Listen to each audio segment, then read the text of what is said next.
केंद्र स्तर पर कानून बनाने का एक संसद होती है, संसद। तो केंद्र स्तर पर कानून बनाने का एक केंद्र है संसद, और संसद की चर्चा अनुच्छेद 79 में है, हम बताए थे 79 में। और संसद क्या है, एक प्रकार का बिल्डिंग है, भवन है। उस भवन में, ये भवन क्या है, केंद्र स्तर पर, देश स्तर पर, राज्य स्तर पर कानून बनाने का एक संसदीय प्रणाली है। इस संसद में, इस संसद भवन में राष्ट्रपति, लोकसभा, राज्यसभा मिलकर कानून बनाते हैं। इसमें 2 सदन, बोले संसद का कितने सदन है, 2 सदन होते हैं। एक सदन का नाम है लोकसभा, दूसरा सदन का नाम है राज्यसभा। लोकसभा की चर्चा अनुच्छेद 81 में है और राज्यसभा की चर्चा अनुच्छेद 80 में है। इसके फिर बोले थे, इसके सदन, संसद की 2 सदन होती है, एक सदन होता राज्यसभा, एक का लोकसभा, लेकिन इसके अंग होता है 3, ये लोकसभा, राज्यसभा, राष्ट्रपति होती है। इसके ये केंद्र स्तर पर कानून बनाते हैं। फिर दोनों का बताए थे, लोकसभा के सदस्य बनने के लिए न्यूनतम उम्र सीमा होनी चाहिए 25 वर्ष, और इसके कार्यकाल 5 वर्ष का होता है। इसे युवाओं का सदन कहते हैं। और इसके सदस्य का जो है ना कार्यकाल 5 वर्ष का होता है। इसके सदस्यों का कार्यकाल 6 वर्ष का होता है। ये सदन अस्थायी होती है, अस्थायी होती है, ये अस्थायी होता है। इसलिए इसके सदस्य को हम लोग प्रत्यक्ष रूप से जनता चुनती है, जनता चुनती है, जिसके वजह से इसमें अप्रत्यक्ष सदन कहते हैं। फिर 5 साल पे विघटन किए जाते थे, विघटन किए जाते थे, ये कभी विघटन नहीं होता, इसलिए सदन को कहते हैं अस्थायी सदन, इसे कहते हैं अस्थायी सदन। फिर उसी प्रकार जैसे केंद्र स्तर पर, राज्य स्तर पर कानून बनाने का एक संसदीय प्रणाली है। फिर राज्य स्तर पर एक होती है विधानमंडल, विधानमंडल होती है, ये राज्य स्तर पर कानून बनाती है। प्रत्येक राज्य में, ये संविधान के, भारतीय संविधान के अनुच्छेद 168 में इसकी चर्चा किया गया है कि प्रत्येक राज्य में एक विधानमंडल होनी चाहिए। संविधान के 168 में कहा गया है, तो प्रत्येक राज्य में एक विधानमंडल होनी चाहिए। और विधानमंडल राज्य स्तर पर कानून बनाने का एक केंद्र है। तो इसका भी 3 अंग है, इसका भी 3 अंग है। कौन कौन? एक है विधानसभा, विधान परिषद, विधानसभा, विधान परिषद, एक राज्यपाल होती है। इसका अंग है 3।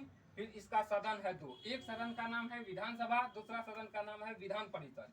तो ये संविधान में निश्चित किया गया अनुच्छेद 167, प्रत्येक राज्य में विधानसभा होनी चाहिए, लेकिन ये जरूरी नहीं है कि प्रत्येक राज्य में विधान परिषद भी होनी चाहिए। सभी राज्य में विधान परिषद नहीं है। विधान परिषद मात्र अभी 6 राज्य में है। विधान परिषद कितने राज्य में है? विधान परिषद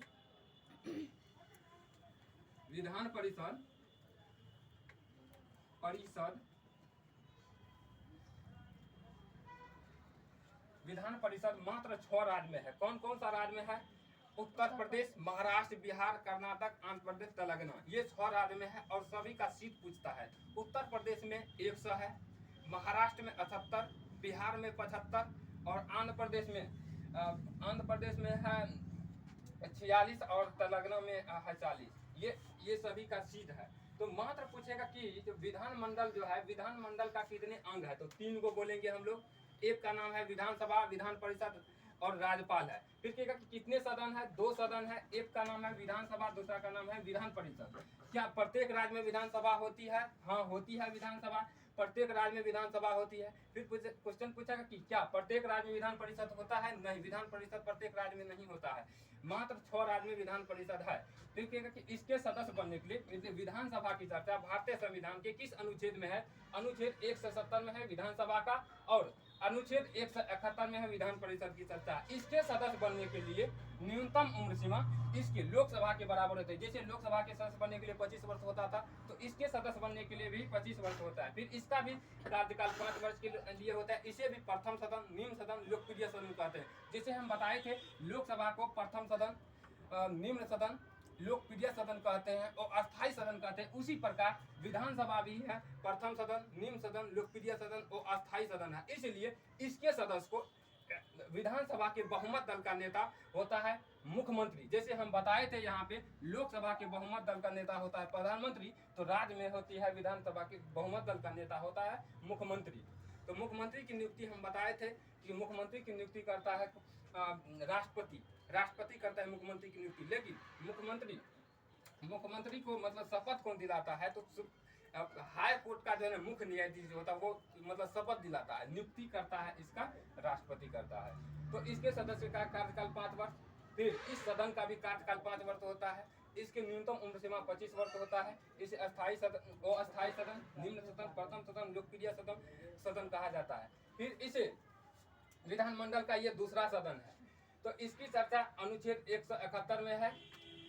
इसमें प्रत्येक, इसको कहते हैं अस्थायी सदन। अस्थायी इसलिए अस्थायी सदन कहते हैं, ये सदन कभी विघटित नहीं होता है, कभी विघटित नहीं होते हैं। इसलिए प्रत्येक 2 वर्ष पर 1/3 सदस्य इसमें निष्कासित किए जाते हैं, मतलब रिटायर होते हैं। फिर उतना सदस्य को ही चयन कर लिए जाते हैं। मान के चलो इसमें से 10 गो सदस्य को प्रत्येक 2 वर्ष पर हम निकाले, तो फिर उसके स्थान पे नए 10 गो सदस्य को हम डाल देंगे। तो ये सदन कभी भंग होगा नहीं होगा, कभी भंग नहीं होगा, अस्थायी हो गया। तब क्वेश्चन पूछेगा कि क्या विधान परिषद कैसी सदन है? अस्थायी। इसके सदस्य, इन सदन का कार्यकाल कितने वर्ष का होता है? तो सदन का अगर कार्य करते रहेगा तो अस्थायी होगा। इसके सदन का मात्र 5 वर्ष, लेकिन इसके सदन का कार्यकाल होगा अस्थायी, काहे तो कभी भंग्य नहीं होता। फिर कहेगा इसके सदस्य का 6 वर्ष होता है, इसके सदस्य का 5 वर्ष। ये सदन का भी होता है 5 वर्ष, इसके सदस्य का भी होता है 5 वर्ष, लेकिन इस सदन का कार्यकाल होता है अस्थायी और इसके सदस्य का कार्यकाल होता है 6 वर्ष। अगर क्वेश्चन आएगा इसके सदन के कार्यकाल कितने होते हैं, तो अस्थायी वाला में हम लोग टिक लगाएंगे। फिर इसके सदस्य का 6 वर्ष होता है। प्रत्येक 2 वर्ष पर कितने तिहाई रिटायर होता है? 1/3 रिटायर होता है सदस्य। फिर इसके सदस्य बनने के लिए न्यूनतम उम्र सीमा कितनी होनी चाहिए? तो न्यूनतम इसके बराबर, जैसे राज्यसभा का आप लोग को बताए थे, राज्यसभा द्वितीय सदन है, वरिष्ठ सदन है, उच्च सदन है, उसी प्रकार विधान परिषद भी ये विधानमंडल का द्वितीय सदन, उच्च सदन, वरिष्ठों का सदन है। इसका चर्चा अनुच्छेद 171 में है। इसके सदस्य बनने के लिए न्यूनतम उम्र सीमा 30 वर्ष होना चाहिए। जैसे हम बताए थे राज्यसभा के सदस्य बनने के लिए इसके 30 वर्ष होना चाहिए, तो उसी प्रकार जिस प्रकार राज्यसभा का सदस्य बनने के लिए क्राइटेरिया, उसी क्राइटेरिया इसका भी है। जो इसका सदस्य बनने के लिए न्यूनतम उम्र सीमा 30 वर्ष होनी चाहिए। फिर इसे कहते हैं वरिष्ठों का सदन कहते हैं, द्वितीय सदन कहते हैं, उच्च सदन कहते हैं, जो शिक्षित सदन भी कहते हैं। कई बार कुछ क्वेश्चन पूछा शिक्षित सदन किसे कहते हैं, तो ऑप्शन ये रहेगा तो इसको मारेंगे। अगर यहाँ से क्वेश्चन पूछा तो अगर ये रहेगा राज्यसभा तो राज्यसभा में मारेंगे। तो कंफ्यूजन नहीं करना, वहाँ पे स्पष्ट कर देगा, विधानसभा कर देगा या विधान परिषद कर देगा, लेकिन दोनों का क्राइटेरिया बराबर ही है। फिर इसके सदस्य बनने के लिए जो क्राइटेरिया है उसी इसके सदस्य बनने के लिए वही क्राइटेरिया जो लोकसभा के लिए वो विधानसभा के लिए है। ठीक है, आप लोग समझे या नहीं समझे तो बोलिए, हम फिर से समझाएंगे इसको। वैसे एक बार हम समझा दें इससे पहले। ठीक है, आप लोग को फिर हम अभी मेंशन करवाते हैं।